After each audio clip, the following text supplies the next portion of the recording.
దర్శించుకున్నాను.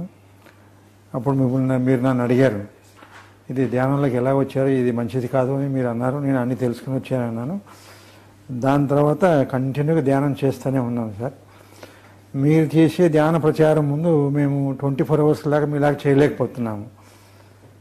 మరి మీరు పెద్ద గురువు గారు, మేము చాలా చిన్నపిల్లలలాగా పనిచేస్తాము. మరి దీనికి మాకు ఏంటి సార్ డిఫరెన్స్? దేనికి? ఇప్పుడు మీరు ఇట్లా 24 అవర్స్ జర్నీ చేసి క్లాసులు చెప్పేస్తారు. మేము ఒక రోజు పని చేస్తే రెండో రోజు కొంచెం రెస్ట్ అనిపిస్తుంది. నాకు రెస్ట్ కావాలనిపిస్తుందో. కానీ మేము మీ ధ్యాన ప్రచారంలో చూస్తే ఎక్కడ రెస్ట్ కనపట్టలేదు కదా సార్. ఎప్పుడు కంటిన్యూగా వెళ్తూనే ఉంటారు, క్లాసులు చెప్తూ ఉంటారు, పుస్తకాలు కలెక్షన్ చేస్తూనే ఉంటారు.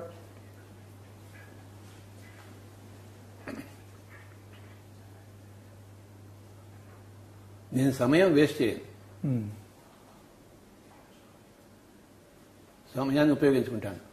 ప్రతి క్షణము నాకు ఉపయోగించుకుంటాను. అందరూ అలా ఉపయోగించుకోవాలి. అట్లాగే దేనికోసం ప్రయత్నం చేస్తే అది వస్తుంది మనకి. దేనికోసం ప్రయత్నం చేయకపోతే అది మనకి రాదు. మనం ఏమనుకుంటాము, ఒక్క క్షణమే కదా, కాస్త రెస్ట్ తీసుకుందాం అనిపిస్తుంది. నాకేమనిపిస్తుంది, ఒక్క క్షణం కూడా రెస్ట్ తీసుకోకూడదు, పని చేయాలనిపిస్తుంది.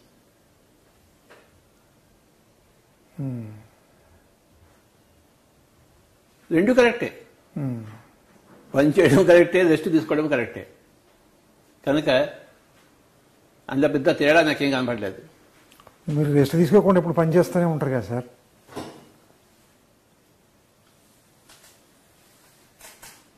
రెస్ట్ తీసుకోకుండా ఎవడు పని చేయడా? రాత్రిపూట రెస్ట్ తీసుకుంటున్నా కదా, నిద్రపోతుందా హాయిగా. ఇప్పుడు లాక్డౌన్లో నిద్రపోతున్నారు సార్, అప్పుడు ఇంతకుముందు ఎక్కడ నిద్రపోతున్నారు? నేను రోజు నిద్రపోతున్నాను. ఆయన అందరూ రోజు నిద్రపోతారు. ఫుల్ రెస్ట్ దొరుకుతుంది రాత్రిపూట అందరికీ. రాత్రిపూట రెస్ట్ చాలులే, పొద్దున పని చేసుకోవడానికి.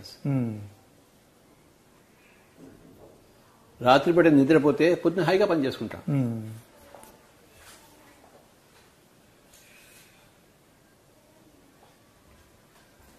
మీరెందుకు వచ్చారు ధ్యానంలోకి చెప్పండి.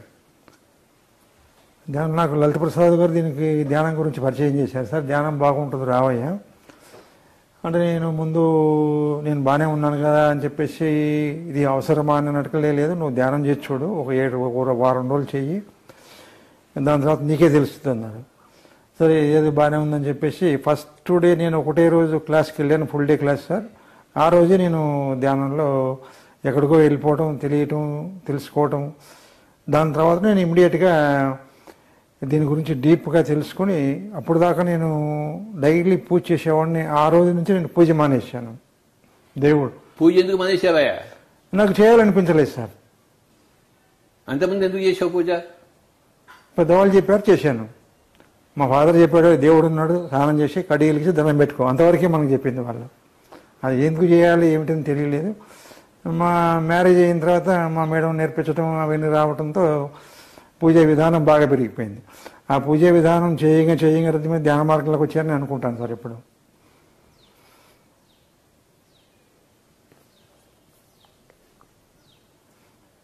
మనం ఎందుకు పూజ చేయకూడదంటే,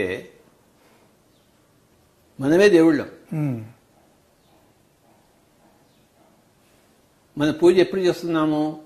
ఇంకెవరో దేవుడు, మనం మానవులము అని అనుకున్నప్పుడు పూజ చేస్తాం.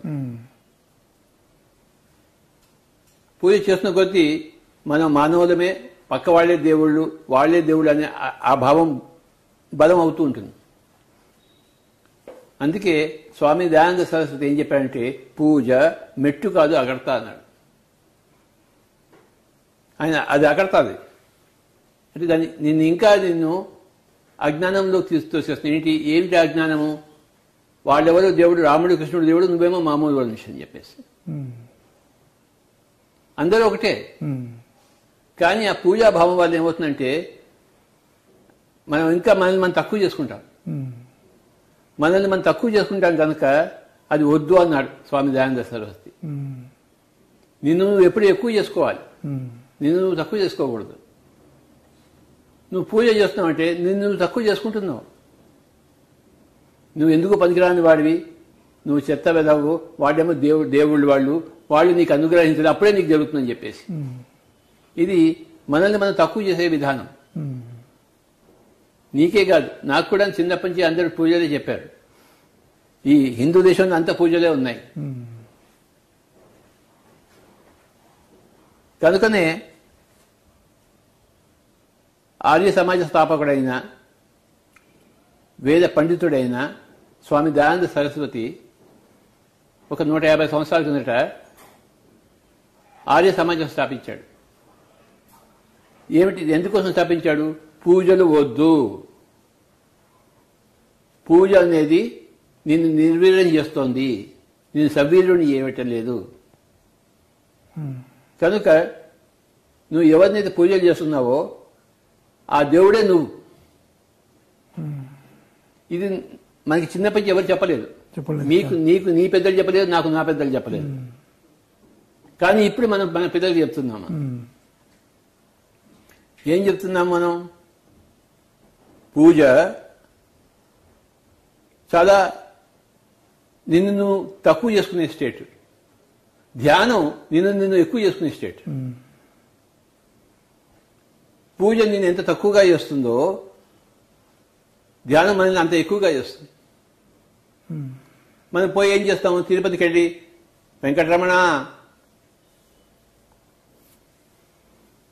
సంకట హరణ నన్ను కాపాడు పాహిమాం అని చేస్తుంటే ఆయనేమో దేవుడు, మనమేమో పనికిరాని వాళ్ళం.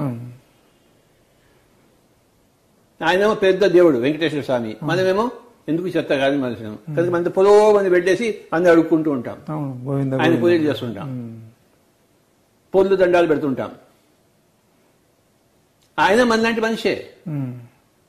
ఒక 15 సంవత్సరాల కింద ఆయన ధ్యానం చేశాడు. ఇప్పటికీ ఆయన ఉన్నాడు అక్కడే, ధ్యానం చేస్తూనే ఉన్నాడు ఆయన.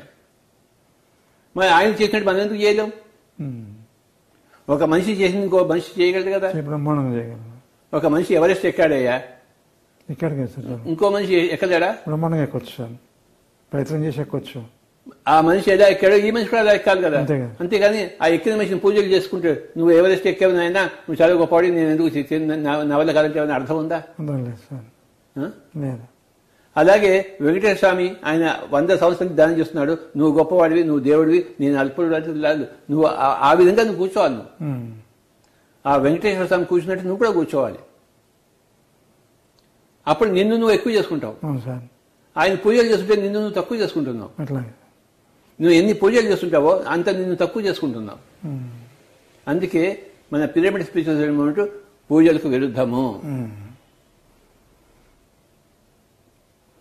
చాలా బాగుంటుంది. చిన్నప్పటి నుంచి మా ఊర్లో ఒక రాముడి వారి గుడి ఉంది. ఎంతో బాగుంటుంది, ప్రశాంతంగా ఉంటుంది. రాముడి వారి గుడికి అని చెప్పేసి గన్నేరు పూలన్నీ కోసి దండ వేసి ఇచ్చేవారన్నమాట. అది తీసుకెళ్లి మనం అక్కడ ఇవ్వాలి. ఆ దండ తీసుకెళ్లి ఆ విగ్రహం మీద వేస్తారన్నమాట. రోజు ఇదే తంతు. ఆ చెట్ల మీద పువ్వులు కోయడము, ఆ చెట్లన్నీ అందవిహీనంగా అయిపోతాయి. చెట్ల మీద పూలు ఉండాలా, పూలు కోసేయాలి చెట్ల మీద ఉండాలి సార్, పూలు చెట్టుకే ఉండాలి. కానీ మనం ఏం చేస్తున్నాం? కోసేస్తున్నాం. అది వెంటనే వాడిపోతుంది. ఏమైనా అందం ఉందా? అందం లేదు సార్. ఆ చెట్టు దేవుడే, ఆ పువ్వు దేవుడే. ఆ చెట్టుని నరికి ఆ పువ్వుని కోసి తీసుకొస్తున్నాం, దండ వేసి దానికి సూదులు గుచ్చి రామచంద్ర. ఇదంతా మనకి ఎవరు చెప్పలేదు సార్, పెద్దలు చెప్పారు, అట్లా నడుచుకుంటూ వెళ్ళిపోతున్నాం. దానికి అంతే మార్గం. వాళ్ళు పెద్దలు అనుకుంటున్నాం, వాళ్ళు మూర్ఖులు. వాళ్ళు వయసులో పెద్దలు, జ్ఞానంలో మూర్ఖులు. అదే సార్. కానీ స్వామి దయానంద సరస్వతి ఏం చెప్పాడు? పూజ మెట్టు కాదు, అగర్త.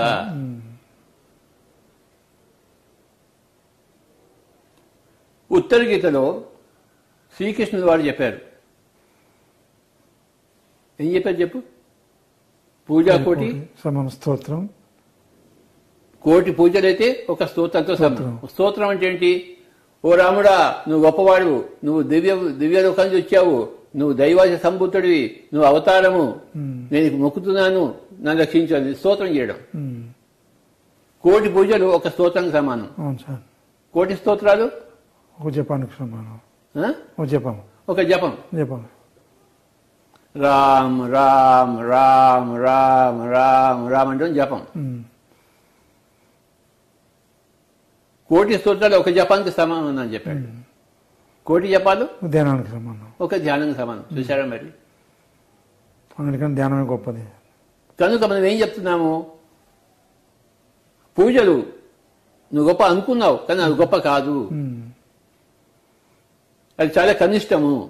నేను కనిష్టమే చేస్తుంది. అది నేను తక్కువగా చేస్తుంది. నువ్వేమో ఆ చెట్ల మీద పూలు నరికేస్తున్నావు. అదే గొప్ప పని చేస్తా అనుకుంటున్నావు. ఏమీ గొప్ప పని చేయటం లేదు, చాలా తప్పు పని చేస్తున్నావు. ప్రకృతిని పరిహసిస్తున్నావు. నువ్వు చెట్లను పెంచాలి, చెట్ల మీద పూలు ఉండాలి, నువ్వు పండు తీసుకో తినడానికి. కానీ ఆ పూలు తీసుకెళ్లి నేను దేవుడి పూజ చేస్తానంటే ఆ దేవుడు నవ్వుతున్నాడు. నాది నాకేమి ఇస్తావయ్యా, నీదేదైనా ఉంటే నాకు ఇయ్యని చెప్పేసి. నీదేమి ఇయ్యాలి? నీ అజ్ఞానం అక్కడ ఇయ్యాలి, నీ తమోగుణం పడేసేయాలి, అక్కడ నీ రజోగుణం పడేసేయాలి.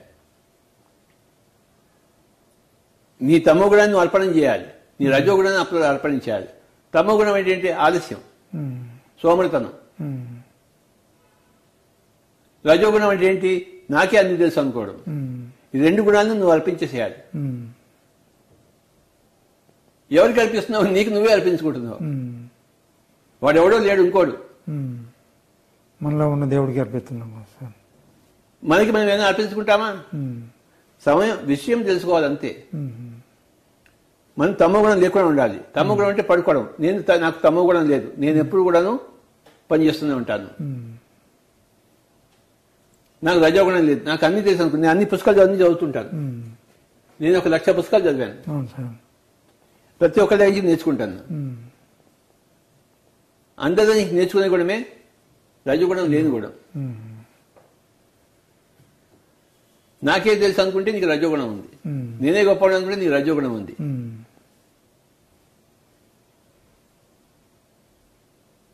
ఎక్కువ నిద్రపోతుంటే పని చేయకుండా ఉంటే తమో గుణం. కనుక నువ్వు తమో గుణం లేకుండా చూసుకోవాలి, రజోగుణం లేకుండా చూసుకోవాలి. నీ దైవత్వాన్ని నువ్వే గుర్తించాలి. ఎవరో వేరే దైవానికి మన శరణు కాదు. చాలా మంది భక్తి యోగం అంటారు. అది భక్తి అనేది రోగం. భక్తి అనేది రోగం, తెలియదు. ఆ రోగికి ఆ రోగం అని తెలియదు.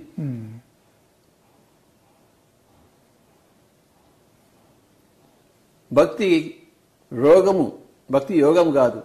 అలాగే స్వామి దయానంద సరస్వతి ఏం చెప్పాడు? పూజ మెట్టు కాదు అకర్త. మనం ఏమిటం? భక్తి అనేది యోగం కాదు, రోగము. ఇది అందరికీ వికృతంగా అనిపిస్తుంది, విపరీతంగా అనిపిస్తుంది. ఏమిటయ్యా నువ్వు మన హిందూ సంస్కృతికి విరుద్ధంగా ఉన్నావని చెప్పేసి. నేను చెప్పడం కాదు, స్వామి దయానంద సరస్వతి చెప్పాడు. ఏమని? పూజ మెట్టు కాదు అగడతా అని చెప్పేసి. సత్యం ఎవరు చెప్పినా ఒకటే. బుద్ధుడు పూజలు చేశాడా? చేయలేదు సార్, చేయలేదు. మరి బుద్ధుడికి బుద్ధి లేదా? ఆయన తెలుసుకున్నాడు, చేయలేదు సార్. ఆయన ధ్యానం చేశాడు కదా సార్. బుద్ధుడు కూడా హిందూ దేశంలోనే పుట్టాడు, హిందువుగానే పెరిగాడు. కానీ ఆయన ధ్యానాన్ని కనుక్కున్నాడు. పూజలు చేశాడా? చేయలేదు సార్. అక్కడ పూజలకు విరుద్ధం బుద్ధుడు. నువ్వు ధ్యానం చేయవయ్యా అంటాడు. అదే భగవద్గీతలో చెప్పాడు కృష్ణుడు కూడా, ఉత్తర గీతలో. కోటి పూజలు ఒక స్తోత్రంతో సమానము, కోటి స్తోత్రాలు ఒక జపంతో సమానము, కోటి జపాలు ఒక ధ్యానంతో సమానం. నువ్వు కోటి జపాలు ధ్యానాలు చేస్తే లయం వస్తుందని చెప్పాడు. లయం అంటే ఏంటి? నీవు నీలో నయం అవుతావు. నీ అజ్ఞానం నీ సుజ్ఞానంలో లయం అవుతుంది. నీ తమోగుణము, నీ రజోగుణము, నీ సాత్విక గుణంలో లయం అవుతుంది. నీ శుద్ధ సాత్వికంలో లయం అవుతుంది. నీ నిర్గుణంలో లయం అవుతుంది.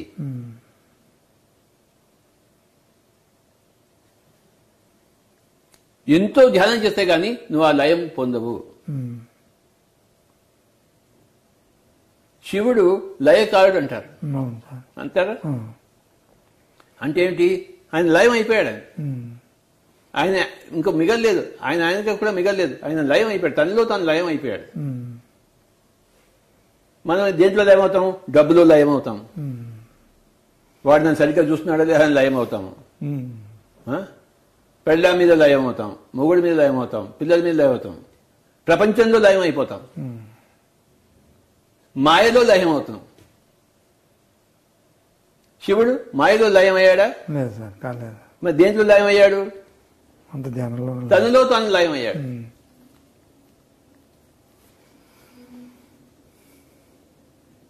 శివుడు దేంట్లో లయం అయ్యాడు? తనలో తాను లయం అయ్యాడు. మరి ప్రాపంచికులు మాయలో లయం అయ్యారు. వాడు నన్ను తిట్టాడు, వాడు నన్ను కొట్టాడు,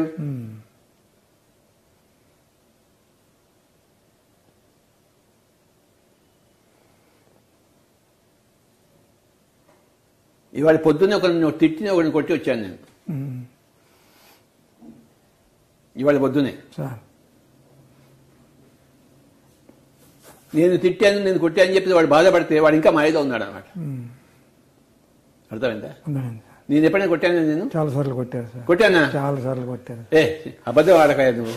అబద్ధం ఏం లేదు సార్, మీరు చాలా సార్లు కొట్టారు. నేనేం ఫీల్ కాలేదు సార్ దాని గురించి. మనల్ని తప్ప కొట్టి ఉంటారు, సరి చేసి ఉంటారు అనుకుంటాను సార్. ఎప్పుడు నేను నిజంగా చెప్పాను, నేను కొట్టాను. నువ్వు ఎంత పెద్ద మనిషి కాదు, నేనేలా కొడతాను? చాలా సార్లు కొట్టారు సార్. పెద్ద ఏముంది సార్, మీరు గురువు, నేను శిష్యుడిని.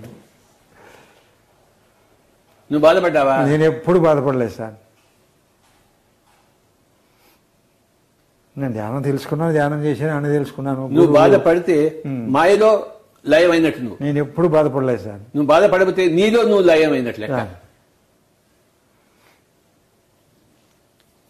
సార్, చిన్న ఒక క్వశ్చన్ అడుగుతాను. అయ్యా, మేము ధ్యానం చేసుకుని అందరికీ ధ్యానం నేర్పిస్తూ ప్రచారం చేస్తాం సార్.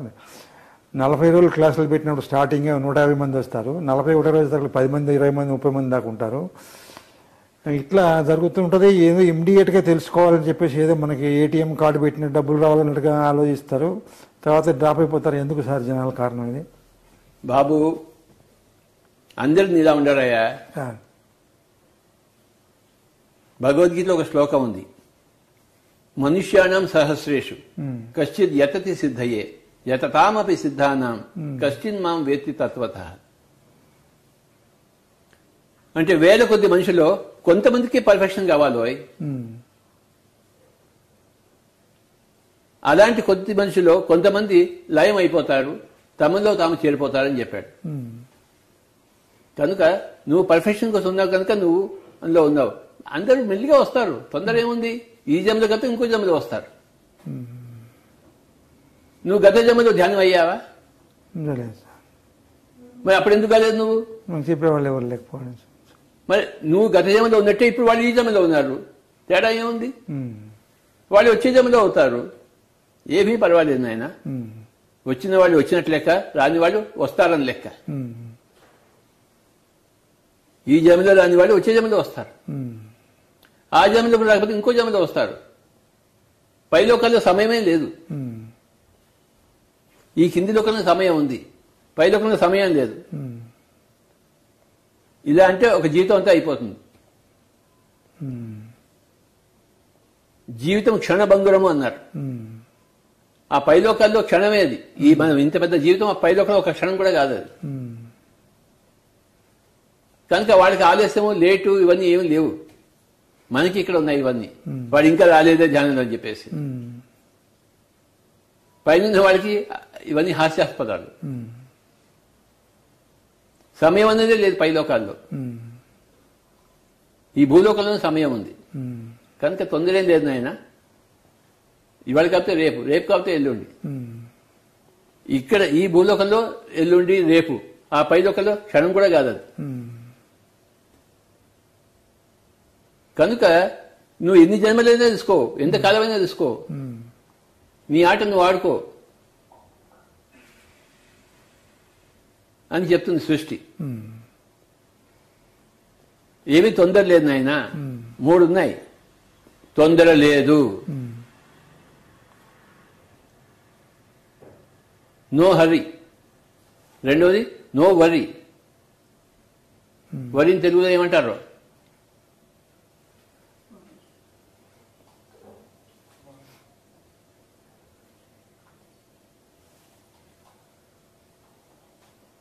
సరే, తెలుగులో వరి అనుకుందాం.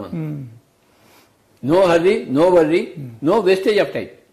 టైం వేస్ట్ చేయకూడదు, సమయం వృధా చేయకూడదు. నువ్వు తమో గుణంలో ఉంటే సమయం వృధా అవుతుంది, రజోగుణంలో ఉంటే నీ సమయం వృధా అవుతుంది. నువ్వు తమో గుణం లేకపోతే రజోగుణం అయితే నీ సమయం వృధా కాదు. నేను నా సమయాన్ని వృధా చేసుకోను. నా దగ్గర తమో గుణం లేదు. పొద్దున్నే లేచి బయలుదేరి తిరుగుతాను, రాత్రి వరకు కష్టపడతాను,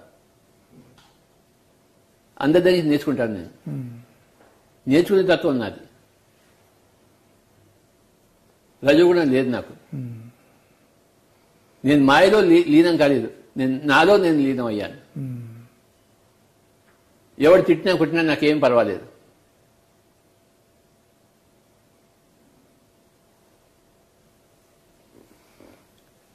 సార్, మరి మీరు ఏ క్లాస్ చెప్పినా శాకాహారం గురించి చెప్తారు కదా సార్. మేము శాకాహార ర్యాలీలు చాలా అనంతంగా చేశాము.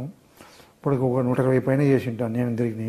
నువ్వు బ్రహ్మాండంగా చేశావు నాయన. మాస్టర్స్ అందరూ చాలా మంది చేస్తుంటారు సార్. పాంప్లెట్లు పంచుతాము, చదువుతారు, పడేస్తారు, కొంతమంది తెలుసుకుంటారు, మరి కొంతమంది. దీనివల్ల మరి మార్పు వస్తుందని నేను అనుకుంటున్నాను సార్. మార్పు రాకుండా ఎప్పుడూ ఉండదు. ప్రపంచం ఎప్పుడు మారుతూనే ఉంటుంది. మారకుండా ఉంటుందా ప్రపంచం? మారుతుంటుంది సార్, మారుతుంటుంది. ఏదైనా మార్పు లేకుండా ఉంటుందా? ఏముండదు, కంపల్సరీగా మార్పు ఉంటుంది. ప్రతిదీ మారుతూనే ఉంటుంది. మార్పు లేకుండా ఏదీ ఉండదు. నువ్వు చెప్పిన ప్రతి మాట అందరి హృదయాలకి తాకుతుంది. విత్తనం వేస్తాం పొలంలో, వర్షం వచ్చినప్పుడు మొలకెత్తుంది, వర్షం లేకపోతే ఎండిపోతుంది. కానీ వర్షం ఉంటే మొలకెత్తుంది. నువ్వు విత్తనం వేయలేదు అనుకో, వర్షం వచ్చినా ఏదైనా మొలకెత్తుతుందా? నువ్వు విత్తనం వేయడమే నీ పని. వర్షం అనేది సృష్టి పని. నువ్వేం వర్షాన్ని సృష్టిస్తావేంటి? కానీ నువ్వు విత్తనం వేయచ్చు కదా. కంపల్సరీగా వేయాలి. నువ్వు విత్తనం వేయలేదనుకో, వర్షం వచ్చినా అక్కడ ఏముంది మొలకెత్తడానికి? ఉపయోగం లేదు. మన పని ఏంటంటే మనం విత్తనాలు వేస్తూనే ఉండడము, అందరికి చెప్తూనే ఉండడం, మా పాంఫ్లెట్ పంచుతూనే ఉండడము, మనం చెప్పవలసింది చెప్తూనే ఉండడము. నువ్వు శాకాహారి కానీ అయినా ధ్యానం చేయని అయినా, ఇవి రెండు విషయాలు.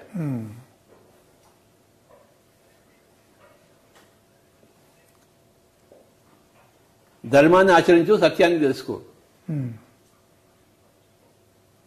మనం విత్తనం వేస్తూనే ఉంటాం.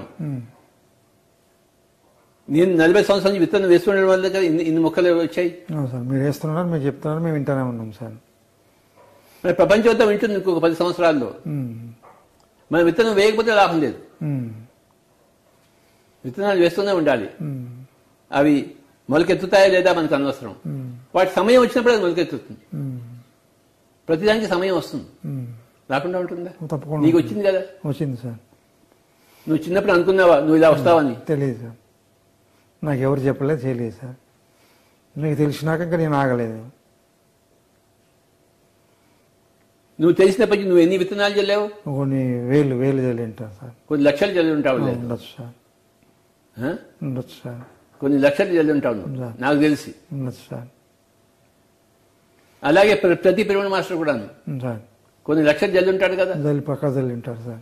అవన్నీ ఆ విత్తనాలన్నీ మంచి నీళ్ళలో పడినప్పుడు వెంటనే మొలుగుతాయి. మంచి నీళ్ళు కానప్పుడు కొన్ని సంవత్సరాలు ఉంటాయి, కొన్ని జన్మలు ఉంటాయి. కానీ ఆ జన్మలు ఉన్నా కూడా నువ్వు విత్తనం వేసిన పొలం వేరు, విత్తనం వేయని పొలం వేరు. కనుక కొన్ని జన్మల తర్వాత అది మొలకెత్తుతుంది. ఏ జన్మ అయినా ఒక క్షణం మాత్రమే అని చెప్పాను కదా. సార్, పైలోకానికి ఇవన్నీ క్షణాలే, అసలు సమయమే లేదు అక్కడ. ఇక్కడ నువ్వు విత్తనం వేయడం చాలా ముఖ్యం. ఏదో ఒక రోజు ఏదో ఒక జన్మలో వాడికి ఆ పరిస్థితి వస్తుంది. ఆ పరిస్థితి వచ్చినప్పుడు వాడు మార్పు వస్తుంది సార్, తప్పకుండా మారుతాడు. వాడు పుష్పిస్తాడు, ఫలిస్తాడు. మరి ఫలం వచ్చినప్పుడు మళ్ళీ వాడు కూడా ఎన్నో విత్తనాలు తయారు చేస్తాడు. ఒక విత్తనం నుంచి ఒక ఫలం వస్తుంది, ఫలం నుంచి మళ్ళీ ఎన్ని విత్తనాలు వస్తాయి? చాలా వస్తాయి. ఈ సృష్టి క్రమం చాలా సజావుగా జరుగుతోంది ఆయన.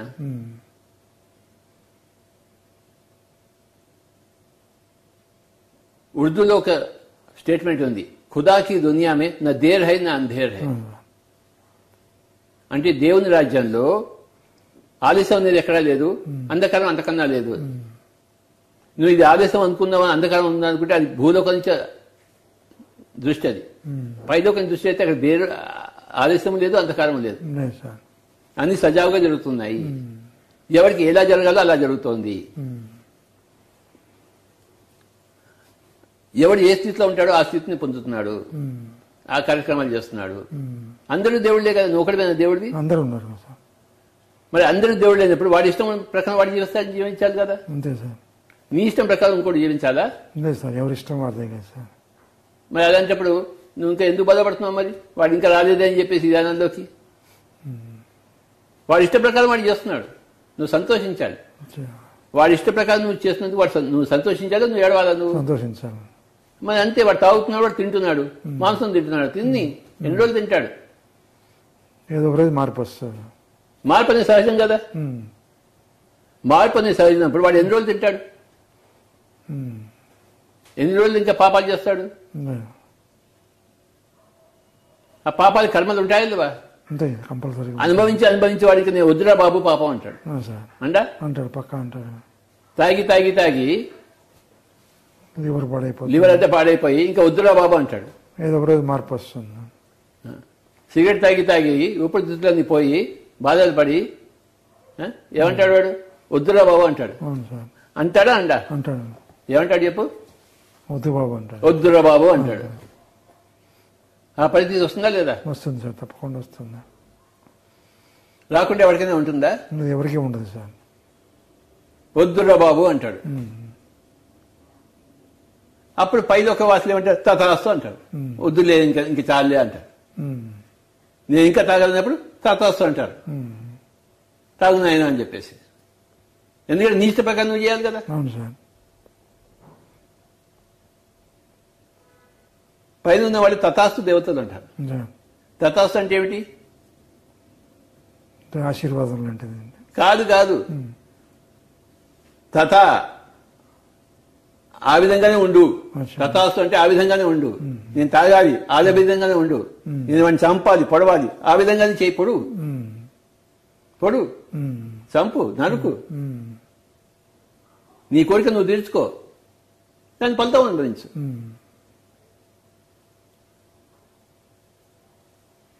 దాన్ని ఏమంటారు? తథాస్తు దేవతలు అంటారు. పైలోక వాసులు ఎప్పుడు తథాస్తు దేవతలు. అంతేగాని నువ్వు స్పిన్ వేస్తా అంటావు అనుకో, లేదు నువ్వు పేస్ బౌలింగ్ వెయ్యని అనరు వాళ్ళు. నువ్వు పేస్ బౌలింగ్ చేస్తున్నావు అనుకో, నువ్వు స్పిన్ వెయ్యని అనరు. ఎంపైర్ అని చెప్తాడు అక్కడ. చెప్పడు సార్. నేను అరౌండ్ వికెట్ వేస్తా అంటాడు, అలా ఇటు నుంచి వెయ్యి అంటాడు. నేను ఇటు నుంచి వేస్తా అంటాడు, నీ ఇటు నుంచి నీ ఇష్టం వచ్చినట్టు వెయ్యి. నువ్వు ఏ బాల్ వేస్తావు వెయ్యి, కానీ క్రీజ్ దాటకూడదు, నో బాల్ కాకూడదు. నో బాల్ వేస్తే మళ్ళీ ఇంకో మళ్ళీ వెళ్ళి వెయ్యాలి, వాడికో రన్ ఇస్తాము. ఎంపైర్ తథాస్తు దేవతడు. నువ్వు ఏం చేయాలో చేయి. నువ్వు 10 నోబాల్స్ ఇస్తావు అనుకో, 10 సార్లు నోబాల్ అంటాడు. అంటాడా? నువ్వు నోబాల్ వేయొద్దని చెప్తాడా? చెప్పడు సార్. లేదు నువ్వు స్పిన్ వెయ్యి అని చెప్తాడా? చెప్పడు. ఏం చెప్పాడు? ఏమైనా సజెషన్ ఇస్తాడా? చెప్పడు. ఏం చెప్పాడు? వాడు చూస్తా కూర్చుంటాడు. భూలోక వాసులు ఏం చేస్తున్నా కూడా పైలోక వాసులు చూస్తూ కూర్చుంటారు. ఆయన చూస్తూ కూర్చుని ఏం చేస్తారు? అలానే చెయ్యి అంటారు.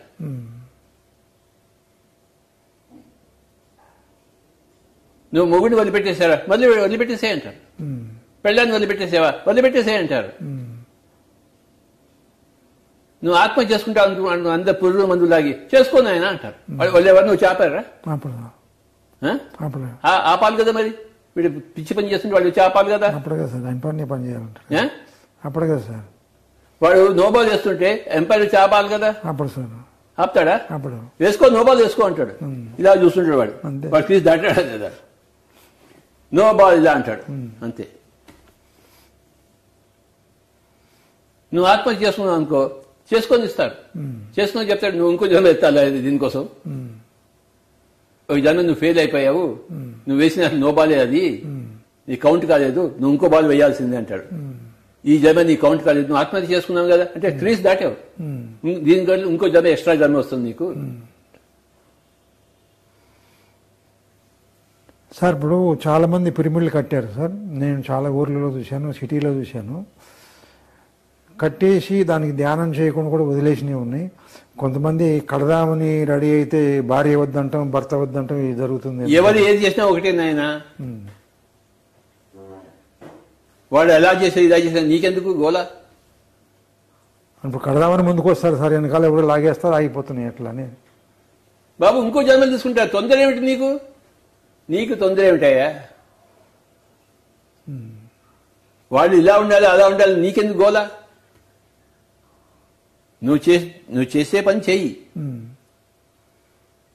అందరితో ఆపుకో. వాళ్ళ గురించి నువ్వు ఆలోచించమాక. వాళ్ళ గురించి నువ్వు ఆలోచిస్తే నీ సమయాన్ని వృధా చేస్తున్నావు. నేను ఎప్పుడు ఇంకోటి గురించి ఆలోచించను, నా సమయాన్ని వృధా పరుచుకోను. నా సమయం పని కోసం ఉంది, వృధా ఆలోచనల కోసం కాదు. పక్క వాళ్ళని దుయ్యబట్టడం కోసం నా సమయం కాదు.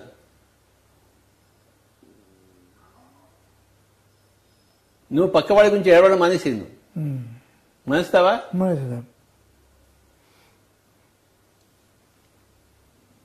ఇంకా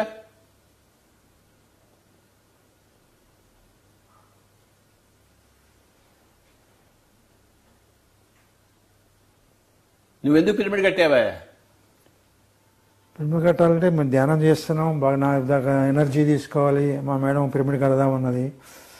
అలా అనుకున్నాక అనుకున్న 1 year కట్టాను సార్. కంపల్సరీ కట్టాలి, ధ్యానం చేయాలి. మీరే వచ్చి ఓపెన్ చేశారు దాన్ని. ఆ పిరమిడ్ లోపల మళ్ళీ 108 శ్రీనివాస్ గారు మళ్ళీ 36 పిరమిడ్లు పెట్టి బ్రహ్మాండంగా తయారు చేశారు డిజైన్. పూర్వకాలంలో సార్ మనకి ఏం చెప్పేవాళ్ళంటే ఇల్లు కట్టి చూడు అని చెప్పేవారు. ఇల్లు కట్టి చూడు, పెళ్లి చేసి చూడు అనేవారు. అవునా? ఇప్పుడు మనం ఏం చెప్తామంటే పిరమిడ్ కట్టి చూడు, ధ్యానం చెప్పి చూడు అని చెప్పి. ప్రాపంచిక జీవితం ఏంటంటే ఇల్లు కట్టి చూడు, పెళ్లి చేసి చూడు. ఇల్లు కట్టడం ఏంటి? నువ్వు ఎంతో డబ్బు సంపాదించాలి. అవునా? ఇల్లు ఊరికే వస్తుంది ఏంటి? ఎంతో డబ్బు సంపాదించాలి, తర్వాత పెళ్లి కట్టాలి, తర్వాత పెళ్లి చేస్తుడంటే నువ్వు పిల్లల్ని కనాలి, వాళ్ళు పెంచాలి, మళ్ళీ వాళ్ళకి పెళ్లి చేయాలి. ఎంతో తతంగా ఉంది అక్కడ. అవునా? నీకు ఎంతమంది పిల్లలే? నాకు 2 పిల్లలు సార్. పెళ్లి చేసావా వాళ్ళకి? పెళ్ళి అయిపోయింది. 2 పెళ్లిళ్ళు చేసావా? ఇల్లు కట్టావా? కట్టాను సార్. నువ్వు ప్రాపంచికంగా చేసావా? నువ్వు ఇల్లు కట్టావు, పెళ్లి చేసావు. నువ్వు ఆధ్యాత్మికంగా కూడా పిరమిడ్ కూడా కట్టావు, దాన్ని కూడా చెప్పి చూసావు. నువ్వు 2 పూర్తి కంప్లీట్ మ్యాన్ అయ్యా. నువ్వు ఇవాళ కంప్లీట్ మ్యాన్. ఇల్లు కట్టి చూడు, పెళ్లి చేసి చూడు అన్నారు, అది చేసావు నువ్వు. పిరమిడ్ కట్టి చూడు, ధ్యానం చెప్పి చూడాలని మనం అంటున్నాము, అది కూడా 2 చేసావా నువ్వు 2 కూడా పూర్తిగా చేసావు. ఇటు ప్రాపంచికంగా సక్సెస్ఫుల్, ఇటు ఆధ్యాత్మికంగా సక్సెస్ఫుల్. ఇవాళ కంప్లీట్ మ్యాన్.